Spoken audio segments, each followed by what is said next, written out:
Subuh belum lama berlalu ketika suara azan masih menggema pelan di antara rumah-rumah sempit di pinggir kota itu.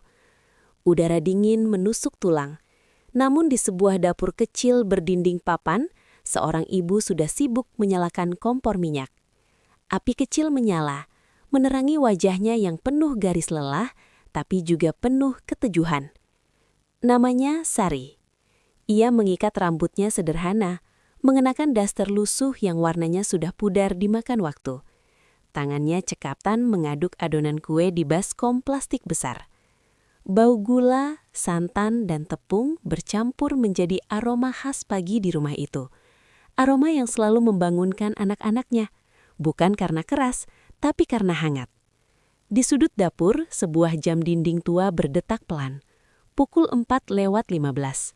Masih gelap, masih sepi. Namun bagi Sari, hari sudah lama dimulai. Setiap hari selalu seperti ini, tanpa keluhan, tanpa banyak kata. Sari bukan perempuan berpendidikan tinggi, ia hanya lulusan sekolah dasar. Tapi hidup telah mengajarinya lebih banyak dari buku manapun. Tentang bertahan, tentang ikhlas, tentang bagaimana mencintai tanpa pamrih. Suaminya, Pak Rahman, meninggal 5 tahun lalu karena sakit paru-paru. Sejak saat itu, dunia Sari berubah. Ia tak lagi hanya menjadi istri, tapi juga menjadi kepala keluarga, menjadi ibu sekaligus ayah, menjadi sandaran bagi 3 anaknya, yaitu Rina yang saat itu duduk di kelas 2 SMA, Dimas di SMP, dan si bungsu Lala yang baru masuk SD. Hari ketika Rahman pergi adalah hari paling gelap dalam hidup Sari. Tapi ia tahu, kalau ia tenggelam dalam duka, anak-anaknya akan ikut tenggelam. Maka ia memilih berdiri, meski gemetar, meski nyaris jatuh. Ya Allah, kuatkan aku hari ini, bisiknya setiap pagi sebelum memulai rutinitas. Di atas meja kayu kecil tersusun loyang-loyang berisi kue basah, kue lapis, klepon, nagasari, dan onde-onde. Semua dibuat dengan tangan sendiri. Resepnya warisan dari almarhum ibunya. Dari kue-kue itulah Sari menyambung hidup. Tak lama, terdengar suara langkah kecil dari dalam rumah. "Ibu, sudah pagi ya?" Suara Rina terdengar masih menyantuk. Sari menoleh, tersenyum lembut. "Iya, Nak. Tidur lagi saja kalau masih mengantuk. Sekolahmu masih lama." Rina menggeleng. Ia menghampiri ibunya, duduk di bangku kecil memandangi tangan ibunya yang tak pernah berhenti bekerja. Wajah Rina yang masih muda terlihat penuh kekhawatiran, meski ia berusaha menyembunyikannya. "Ibu, capek?" tanyanya pelan. Sari tertawa kecil. "Kalau capek sedikit itu biasa, tapi kalau ibu berhenti, kita mau makan apa?" Rina terdiam. Kata-kata itu sederhana, tapi menghunjam. Ia tahu, di balik senyum ibunya ada lelah yang tak pernah benar-benar hilang. Setelah semua kue siap, Sari menyusunnya ke dalam keranjang besar yang akan ia bawa ke pasar. Keranjang itu berat, sangat berat, tapi lebih berat lagi beban di pundaknya sebagai satu-satunya penopang hidup keluarga. Sebelum berangkat, Sari masuk ke kamar kecil yang juga berfungsi sebagai ruang keluarga. Di sana, Dimas dan Lala masih terlelap di atas kasur tipis. Ia memandangi mereka lama, anak-anaknya, dunia kecil yang menjadi alasan ia terus bertahan. Ia membetulkan selimut Lala, lalu mengusap kepala Dimas. Setelah itu, ia menengadah, menutup mata, dan berdoa. "Ya Allah, titipkan anak-anakku hari ini.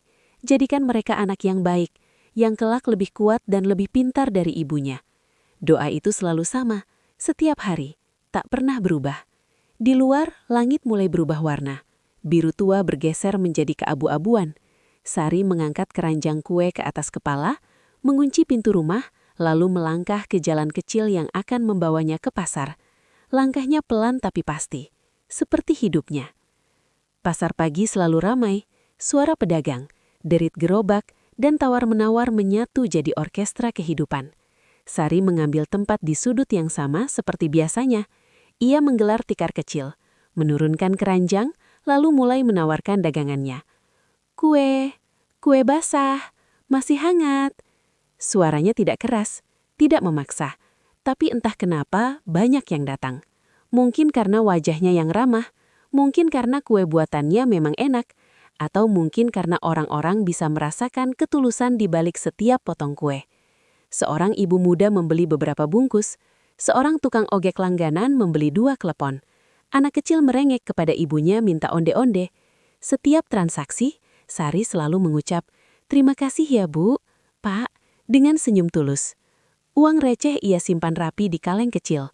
Ia menghitungnya bukan dengan rakus, tapi dengan harapan, cukup untuk makan hari ini, cukup untuk ongkos sekolah anak-anak, dan kalau bisa sedikit ditabung untuk masa depan. Tapi masa depan itu terasa sangat jauh, karena setiap hari selalu saja yang menggerogoti penghasilannya.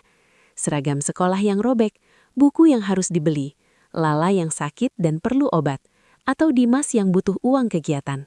Namun Sari tak pernah mengeluh di depan anak-anaknya. Tak pernah berkata, "Ibu tidak punya."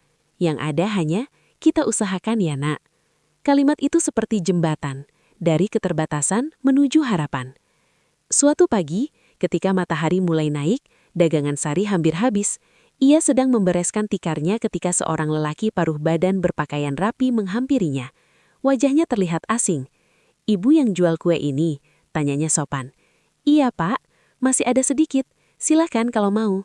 Lelaki itu tersenyum, lalu membeli beberapa bungkus. Setelah itu, ia tidak langsung pergi.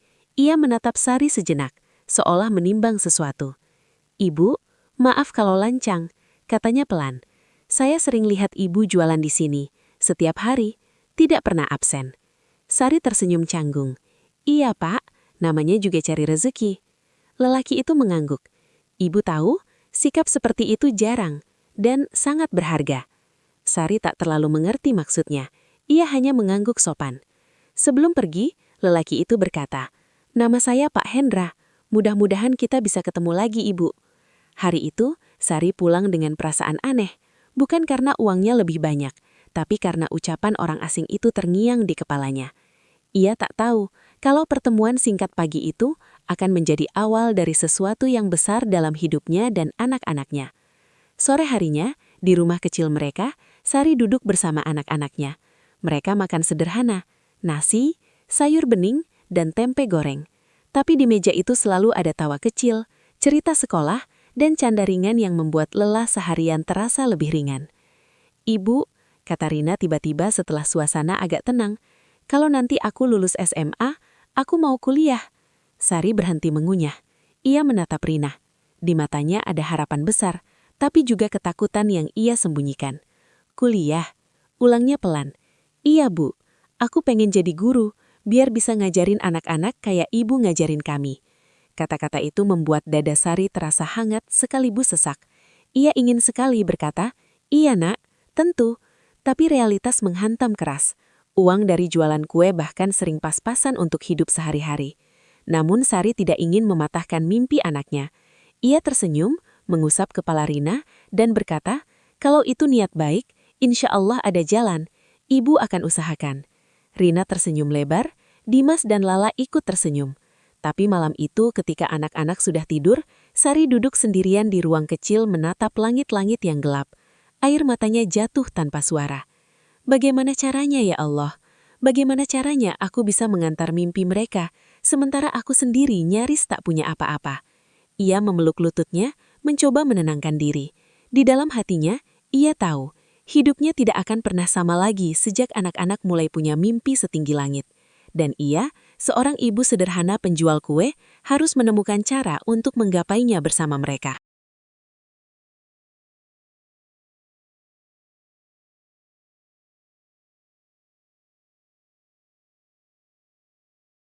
Pagi itu, Sari bangun dengan perasaan yang berbeda.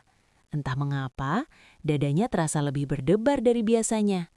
Ia tetap melakukan rutinitas yang sama, menanak nasi, mengaduk adonan kue, menyiapkan loyang, namun pikirannya melayang pada wajah lelaki bernama Pak Hendra yang ditemuinya kemarin. "Mengapa ya dia bicara seperti itu?" batinnya. Sari bukan tipe orang yang mudah berharap. Hidup sudah terlalu sering memberinya kejutan pahit. Jadi ia memilih menganggap pertemuan kemarin hanya obrolan biasa. Tapi entah kenapa, namanya terus terngiang. Setelah subuh, ia kembali melangkah ke pasar dengan keranjang kue di kepala. Dan benar saja, di sudut yang sama saat ia baru saja menggelar tikarnya, Pak Hendra sudah berdiri tak jauh darinya, seakan memang sengaja menunggu. "Assalamualaikum, Bu Sari," sapanya ramah. "Waalaikumsalam. Bapak tahu nama saya?" Pak Hendra tersenyum. "Kemarin saya tanya ke pedagang sebelah, maaf kalau lancang." "Tidak apa-apa, Pak, silahkan. Mau beli kue lagi?" jawab Sari gugup. "Saya pasti beli, tapi sebenarnya saya kesini bukan cuma soal kue," kata Pak Hendra sambil duduk jongkok di dekat tikar. Sari berhenti sejenak menata dagangan. Jantungnya berdegup lebih cepat. "Saya punya usaha catering kecil, Bu. Sudah jalan beberapa tahun. Saya sering cari kue basah buat pesanan kantor, acara, dan sebagainya. Kemarin saya coba kue ibu dan rasanya cocok." Sari menatapnya tak percaya. "Maksud Bapak?" "Saya mau nawarin kerjasama. Ibu bisa suplai kue buat usaha saya. Jumlahnya tentu lebih banyak dari yang ibu jual di sini." Sejenak seperti dunia berhenti. Kerjasama, pesanan lebih banyak, artinya lebih banyak penghasilan. Sari menelan ludah. "Tapi Pak, saya cuma bikin di rumah. Alat saya sederhana. Takutnya tidak sanggup." Pak Hendra mengangguk. "Itu wajar, makanya saya tidak memaksa. Saya cuma mau kasih kesempatan. Kita bisa mulai sedikit dulu. Misalnya, besok ibu buat 100 potong. Kalau cocok, kita lanjut." 100 potong? Biasanya Sari hanya membuat sekitar 40-50 potong per hari. Itu pun sudah terasa melelahkan. 100 potong berarti 2 kali lipat. Sari terdiam. Di satu sisi, ini peluang yang mungkin tak akan datang 2 kali. Di sisi lain, ia takut tak sanggup dan mengecewakan. "Saya boleh pikir-pikir dulu, Pak?" tanyanya lirih. "Tentu, Bu. Ini kartu nama saya. Kalau ibu siap, hubungi saya saja." Pak Hendra meletakkan selembar kartu di atas tikar, lalu berdiri. "Apapun keputusan ibu, saya doakan yang terbaik." Setelah lelaki itu pergi, Sari masih terpaku. Ia memegang kartu nama itu lama, seolah takut itu hanya mimpi yang akan menghilang. Sepanjang hari, pikirannya tak tenang. Bahkan saat dagangannya laku dan ia pulang membawa uang sedikit lebih banyak, yang ada di kepalanya hanya satu, kesempatan. Di rumah, ia menyiapkan makan siang sambil melamun. Rina memperhatikan ibunya sejak tadi. "Ibu kenapa? Dari tadi diam saja?" tanya Rina. Sari tersenyum tipis. "Tidak apa-apa, ibu cuma mikir." "Mikir apa, Bu?" Sari ragu, tapi akhirnya ia bercerita tentang Pak Hendra dan tawaran kerjasama itu. Mata Rina membesar. "Serius, Bu? Itu bagus dong. Kalau ibu terima, pasti penghasilan ibu nambah." "Iya, tapi ibu takut tidak sanggup, takut kualitasnya jelek, takut malah rugi," jawab Sari jujur. Rina menggenggam tangan ibunya. "Bu, selama ini ibu saja bisa membuat kita bertahan, masa cuma bikin kue lebih banyak ibu tidak bisa?" Kata-kata itu sederhana, tapi menampar lembut hati Sari. Malamnya setelah anak-anak tidur, Sari kembali sholat dan berdoa lebih lama dari biasanya. "Ya Allah, kalau ini jalan yang Engkau ridhoi, mudahkanlah. Tapi kalau ini bukan untukku, jauhkanlah tanpa menyakiti." Air matanya jatuh. Ia tahu setiap langkah maju selalu punya resiko. Tapi diam di tempat juga berarti membiarkan mimpi anak-anaknya perlahan padam. Akhirnya dengan tangan gemetar, ia mengambil ponsel tua dan mengetik pesan singkat ke nomor di kartu itu. "Assalamualaikum Pak Hendra, saya Sari, penjual kue. Insya Allah saya mau coba pesanan Bapak besok. Mohon bimbingannya." Tak lama balasan datang. "Waalaikumsalam Bu Sari. Alhamdulillah, besok saya tunggu. Terima kasih atas kepercayaannya." Sari menutup ponsel, menarik napas panjang. Hari-hari setelah tawaran Pak Hendra terasa seperti mimpi bagi Sari. Ia masih tak percaya bahwa seorang penjual kue sederhana sepertinya bisa mendapat kesempatan sebesar itu. Tapi hidup tak pernah memberi hadiah tanpa menguji kesiapan penerimanya. Kerjasama resmi dimulai. Pesanan meningkat tajam. Jika dulu ia membuat 100 potong, kini menjadi 300, bahkan kadang 500 potong per hari. Pak Hendra membantu membelikan satu kompor gas kecil, beberapa loyang baru dan mixer bekas tapi masih layak pakai. Dapur Sari yang sempit semakin penuh, namun juga semakin hidup. Sari tetap bangun pukul 3 pagi, bahkan sering jam 2. Ia bekerja sampai siang lalu melanjutkan beres-beres hingga sore. Tubuhnya semakin sering terasa sakit, tapi semangatnya tak pernah surut. "Aku tidak boleh jatuh," bisiknya setiap kali punggungnya terasa nyeri. "Anak-anakku masih butuh aku." Rina kini sudah kelas 3 SMA. Ujian kelulusan semakin dekat. Dimas naik ke kelas 9. Lala mulai lancar membaca. Semua tumbuh, semua butuh biaya. Dan Sari tahu ia tidak boleh lengah. Namun ujian terbesar datang tanpa permisi. Suatu pagi saat Sari sedang mengukus kue dalam jumlah besar untuk pesanan kantor besar klien Pak Hendra, tiba-tiba dada Sari terasa sesak. Pandangannya berkunang-kunang, tangannya gemetar hebat. Ia berusaha berdiri, tapi dunia seakan berputar. "Ibu!" teriak Rina yang baru saja keluar kamar. Sari tak sempat menjawab. Tubuhnya roboh di lantai dapur. Sari terbangun di ruang putih dengan bau obat yang menyengat. Suara alat medis terdengar pelan. Ia mengerjap, melihat Rina duduk di samping ranjang. Matanya sembab. "Ibu sudah sadar," bisik Rina sambil menggenggam tangan ibunya. Ada apa ini, Nak?" tanya Sari lemah. "Ibu pingsan. Kata dokter ibu kecapean dan kurang istirahat. Tekanan darah ibu turun," jawab Rina menahan tangis. Sari terdiam. Ingatannya perlahan kembali.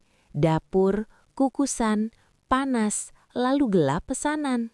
Gumamnya. "Kuenya bagaimana?" Rina menunduk. "Bu, ibu jangan mikir itu dulu.